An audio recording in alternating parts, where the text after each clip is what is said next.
स्वागत है electrophilic chemistry classes के यूट्यूब चैनल में। हम लोग नीट और आईआईटी की प्रैक्टिस प्रॉब्लम्स लेके आए हुए हैं, जो कि हमारा क्वेश्चन प्रैक्टिस नंबर अगर हम लोग देखेंगे तो हमारा होगा 82। कितना?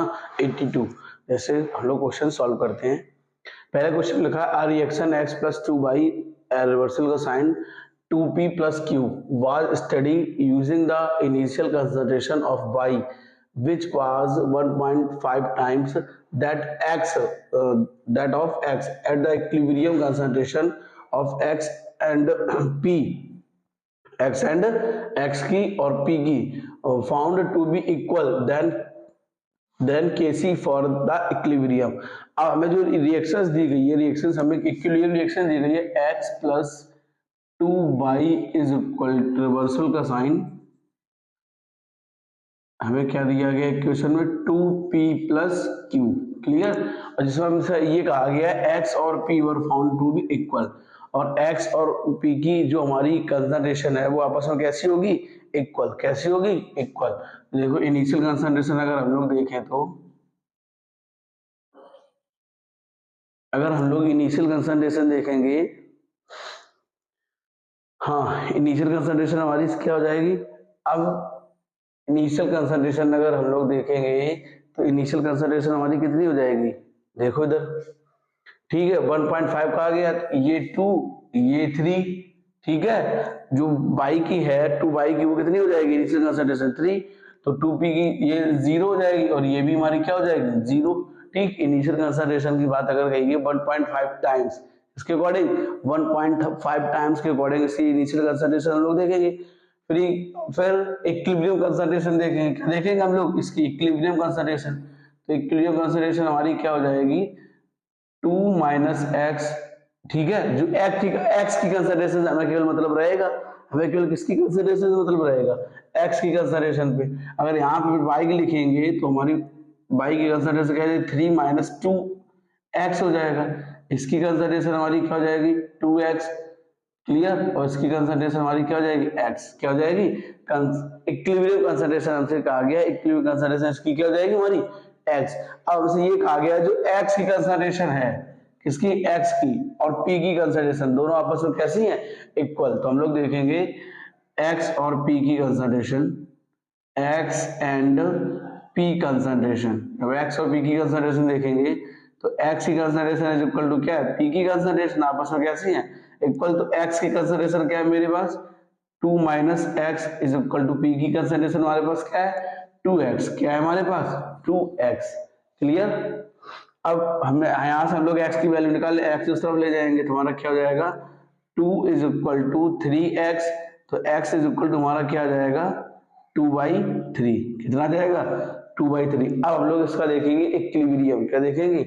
इक्विलिब्रियम। तो इक्विलिब्रियम को Kc से रिप्रेजेंट करते हैं। किससे रिप्रेजेंट करते हैं? Kc से। तो हम लोग क्या रखेंगे? प्रोडक्ट की कंसंट्रेशन अपॉन रिएक्टेंट की कंसंट्रेशन। क्या लिखते हैं हम लोग? प्रोडक्ट की कंसंट्रेशन अपॉन रिएक्टेंट। अब देखना p का square into q divided by, यहाँ क्या हो जाएगा मेरा? x इंटू बाई का स्क्वायर। यही तो मैं दिया गया, x इंटू बाई का स्क्वायर। हम लोग यही करेंगे, ठीक है। अब देखो, अब हमें कंसंट्रेशन जो दी गई है वो रखते हैं। p की वैल्यू कितनी दी गई हमें? p की यहाँ पे क्या है? 2x। q की क्या है मेरे पास? x। x की वैल्यू क्या है मेरे पास? 2 माइनस एक्स। बाई की मेरे पास क्या है? 3 माइनस 2x का स्क्वायर। ठीक, ये वैल्यू में दी गई है। अब इन वैल्यू में x की वैल्यू पुट कर दें। किसकी वैल्यू पुट कर दें? x की। जब इनमें हम x की वैल्यू पुट करेंगे तब हमारा क्या हो जाएगा, हम लोग वो देखते हैं। देखो पहले x की वैल्यू हम लोग फिल कर देंगे। इधर क्या हो जाएगा? 2 इंटू 2 का स्क्वायर 4। अब इस पूरे का स्क्वायर करना है हमें। क्या हो जाएगा? 4 इंटू एक्स की वैल्यू क्या है? 2/3 है, तो 4 इंटू डिवाइडेड बाई 9 इंटू यहाँ क्या हो जाएगा? 2/3। यही तुम्हारा हो जाएगा डिवाइडेड बाई। अब देखो यहाँ पे रखेंगे 2 माइनस 2/3, यहाँ पे क्या हो जाएगा? 3 माइनस 4/3 का होल स्क्वायर। ठीक, अब इसको पूरे हम लोग सॉल्व कर लेते हैं। जब सॉल्व करेंगे तो देखो हमारा क्या बनेगा, ऊपर का मल्टीप्लाई कर दो, 4 4 जा 16, 16 2 जा 32, क्या हो जाएगा 32 डिवाइडेड बाई 27। क्लियर। अब नीचे देखो हम लोग सॉल्व करें, 3 2 जा 6, 6 में 2 सब्सट्रैक्ट करेंगे कितना जाएगा 4 डिवाइडेड बाई 3, कितना जाएगा 4 डिवाइडेड बाई 3 इंटू, अब यहाँ इसको सॉल्व कर ले, एलसीएम लेंगे 3 आ जाएगा, ठीक, 3 3 जा 9, 9 से 4 सब्ट्रैक्ट करेंगे 5, 5 का स्क्वायर 25 डिवाइडेड बाई 3 का स्क्वायर कितना बचेगा, 3 3 जा 9, यही आ जाएगा मेरा, ठीक है ना।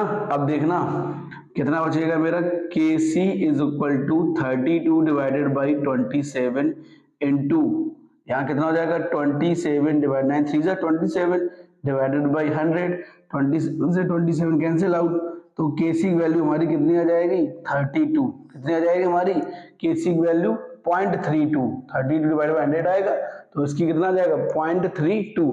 तो इसके अकॉर्डिंग हमारा कौन सा ऑप्शन सही है, ऑप्शन डी, ऑप्शन डी हमारा इसका करेक्ट ऑप्शन है, ठीक है। हम लोग अगले क्वेश्चन देखते हैं, अगला क्वेश्चन हमारा क्या कह रहा है, अगला क्वेश्चन हमारा ये कह रहा है कि the study for the given sequence of a reaction, एक रिएक्शन दिया गया है, हमें उसका सीक्वेंस बताना है। If D is an ozonolysis product of E, जब ओजोनोलिसिस के बाद जो प्रोडक्ट ई जो डी बनेगा, ठीक है, वही ई का ओजोनोलिसिस करने के बाद बनना चाहिए। अब देखो हम लोग सॉल्व करते हैं सॉल्व रिएक्शंस को, क्वेश्चन नंबर सेकेंड को हम लोग सॉल्व करते हैं। क्वेश्चन नंबर सेकेंड हमसे ये कह रहा है कि ये पूरी जो रिएक्शंस लिखी है, ठीक है, डी जो प्रोडक्ट होगा, ठीक, वो डी का जब ओजोन डी ओजोनोलिसिस हमें डी मिला, इज एन ओजोनोलिसिस प्रोडक्ट ई, ठीक है, तो वो कौन सा प्रोडक्ट होगा जिसका ओजोनोलिसिस करने के बाद हमें ई ही मिलेगा, ठीक, क्या मिलेगा हमको डी प्रोडक्ट ही मिलेगा। तो चलो हम लोग अपने रिएक्शन स्टार्ट करते हैं। जैसे देखो हमें ये दिया गया है क्वेश्चन नंबर सेकेंड का,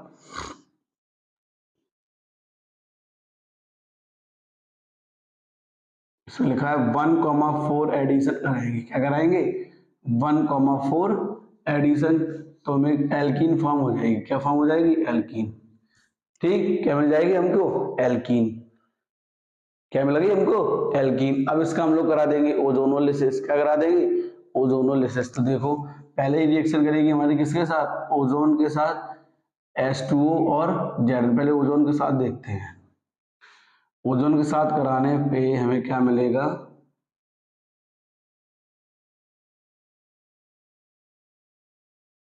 देखो इस रिएक्शन को यहां से लिखना स्टार्ट करते हैं,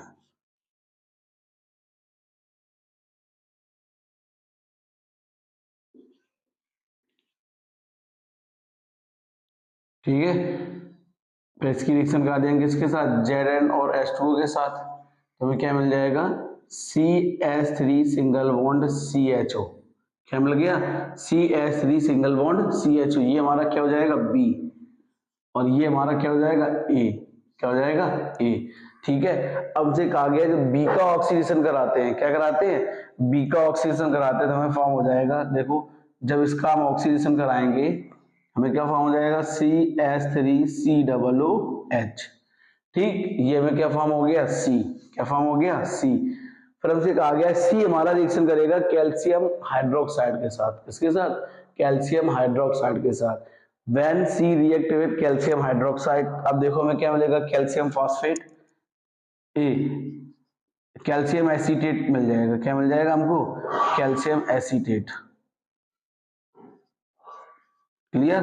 अब ये मिल गया, जब कैल्शियम एसीटेट को हम लोग हीट कर देंगे, क्या कर देंगे हीट, तो हमें क्या प्रोडक्ट फॉर्म हो जाएगा देखना CH3 single bond C single bond CH3, ठीक। अब एक मिनट रुकना, कैल्शियम एसीटेट को जब हम लोग हीट करेंगे तो हमें कीटोन मिल जाएगा, क्या मिल जाएगा कीटोन, ठीक है, कैल्शियम एसीटेट को हीट करेंगे तो हमें क्या मिल जाएगा कीटोन। अब ये हमारा हो गया डी, क्या हो गया डी, ये सी है और ये हो गया डी। अब हमें ये बताना है कि इन चार ऑप्शन में वो कौन सा कंपाउंड होगा जिसका जब हम ओजोनोलिसिस कराएंगे, क्या कराएंगे, ओजोनोलिसिस, तो ओजोनोलिसिस के बाद हमें डी ही मिल जाए, क्या मिल जाए हमको प्रोडक्ट में डी ही मिल जाए, वो कौन सी प्रोडक्ट कौन सा कंपाउंड होगा हमें ये बताना है। ठीक है, अब आपको समझ में आ गया होगा, हमें ये बताना है कि ई वो कौन सा होगा जिसका ओजोनोलिसिस कराने पर हमें ई मिल जाएगा। ठीक, अब देखो अगर हम पहले वाले कंपाउंड को ओजोनोलिसिस कराते हैं, पहला हमारा क्या लिखा है,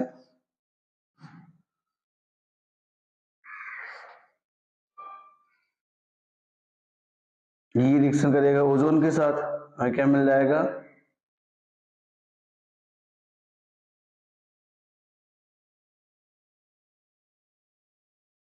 ठीक है, ZnH2O के साथ, तो हमें क्या मिल जाएगा, कीटोन के दो मॉलिक्यूल मिल जाएंगे, किसके मॉलिक्यूल मिल जाएंगे, कीटोन के। तो इस अकॉर्डिंग कौन सा ऑप्शन हमारा सही होगा, ई हमारा कौन सा होगा, ये ए ऑप्शन इसका करेक्ट ऑप्शन होगा। ए का जब ओजोनोसिस कराएंगे तो हमें प्रोडक्ट कौन सा मिल जाएगा, डी, कौन सा मिल जाएगा, डी, तो ये लिखिए सामने रिएक्शन। ठीक है, जब ए का ओजोनोसिस कराएंगे तो हमें क्या मिल जाएगा, प्रोडक्ट डी। ठीक है, अब देखो अगला क्वेश्चन हमारा क्या कह रहा है, हम लोग अपने अगले क्वेश्चन को बढ़ते हैं। अगला क्वेश्चन हमारा ये कह रहा है कि हमें निकालना है वेवलेंथ, क्या निकालना है, वेवलेंथ। अब देखो क्वेश्चन तो ये कहा गया है, wavelength of H alpha line of the Balmer series is, wavelength दी गई है, ठीक है, एच अल्फा की वेवलेंथ दी गई हमको, हमें कैलकुलेट करना wavelength of the H beta line of the Balmer series. अब देखो हमें गिवन क्या दिया है, हमें लैम्डा की वैल्यू दी गई है किसके लिए, एच अल्फा की, किसकी कितनी दी गई, 500 एंगस्ट्रॉम, क्लियर। ठीक, अब हमें बाल्मर सीरीज के लिए एच अल्फा के लिए N1 और N2 देखो, N1 की वैल्यू और इसी के लिए हम लोग क्या देखेंगे, N2 की वैल्यू। ठीक, अब हमसे लाइमन तो कहा नहीं गया बाल्मर सीरीज कहा गया, तो N2 इज इक्वल टू कितना हो जाएगा, 2, और N3 कितना हो जाएगा, ठीक है। सेकेंड हमसे कहा गया एच अल्फा के लिए, एच बीटा के लिए, एच अल्फा तो हमें दिए गया है, एच बीटा के लिए तो N1 इज इक्वल टू कितना हो जाएगा, 2, क्योंकि बाल्मर सीरीज कहा गया, और N2 इज इक्वल टू कितना हो जाएगा, 4। ठीक है, तो हम लोग फॉर्मूले अप्लाई करते हैं, क्या हो जाएगा, 1 upon lambda H is equal to R N1 square minus N2 square. ठीक है, अब देखो आर 1 की वैल्यू कितनी है, 2, 2 2 जा 4 माइनस 1 अपॉन 3 3 जा 9, नीट हो जाएगा हमारा, क्लियर। एलसीएम लेंगे तो हमारा क्या हो जाएगा, 5r डिवाइडेड बाई 36, जब लोग इसको सॉल्व करेंगे तो हमारा यही आ जाएगा 5r डिवाइडेड बाई 36, ये किसकी वैल्यू आ गई, 1 अपॉन लैम्डा एच अल्फा की। ठीक है, ये हो गया इक्वेशन फर्स्ट। अब हमें निकालना क्या है दूसरा, 1 upon lambda H beta is equal to हमारा क्या हो जाएगा, आर 1 अपॉन N1 का वैल्यू कितनी है, 2, 2 का 4 माइनस N1 4 की वैल्यू कितनी हो जाएगी, 16, यही तुम्हारी हो जाएगी 16, तुम्हारा क्या हो जाएगा, H alpha beta is equal to R, यहाँ एलसीएम लेंगे कितना जाएगा, 16, ठीक है, 4 यहाँ कितना जाएगा, 3/16r, हम पूरा लिख दें, यहाँ कितना जाएगा 3r अपॉन 16, ये हो गई इक्वेशन सेकेंड। ठीक, अब लोग क्या करेंगे, डिवाइड कर दें, तो क्या हो जाएगा, 1 upon divided by 1 upon H lambda H beta, clear. अब देखो ऊपर वाले की वैल्यू कितनी दी गई हमें, 5r divided by 36 divided by 3r divided by 16, इसका मल्टीप्लाई इसमें होगा, इसका मल्टीप्लाई इसमें होगा, वही इसका इसमें होगा, इसका इसमें होगा। अब देखो क्या हो जाएगा मेरा, alpha beta divided by lambda H alpha is equal to कितना हो जाएगा, 5r इंटू 16 डिवाइडेड बाई, हाँ डिवाइडेड बाई कितना हो जाएगा, 36 इंटू 3r, r से r कैंसिल आउट हो जाएगा मेरा, ठीक है, r सेल कैंसिल, हमें क्या दिया, एच बीटा हमें कैलकुलेट करने थे, एच लैम्डा अल्फा की वैल्यू हमें दी गई है, कितना हो जाएगा, इंटू 16 अपॉन 108, यही तुम्हारा बचेगा। 16 क्यों, 16 इंटू 5 करेंगे 18 हो जाएगा। ठीक, तो H alpha beta is equal to हमारा क्या हो जाएगा 6500 इंटू 18 डिवाइडेड बाई 108। जब हम लोग इसको सॉल्व करेंगे तो हमें ये बताना है इसकी वैल्यू कितनी होगी। ठीक है, हमें क्या सॉल्व करना है, इसकी वैल्यू सॉल्व करनी है कि हमें ये बताना है इसकी वैल्यू कितनी होगी। जब हम लोग इसको सॉल्व करेंगे तो हमारी इसकी वैल्यू हो जाएगी 4815 एंगस्ट्रॉम। इसमें आ जाएगी हमारी एंगस्ट्रॉम में। ये थे हमारे तीनों क्वेश्चंस के आंसर। ठीक, तो इस अकॉर्डिंग कौन सा ऑप्शन सही हो जाएगा, ऑप्शन डी। ऑप्शन डी इसका करेक्ट ऑप्शन होगा।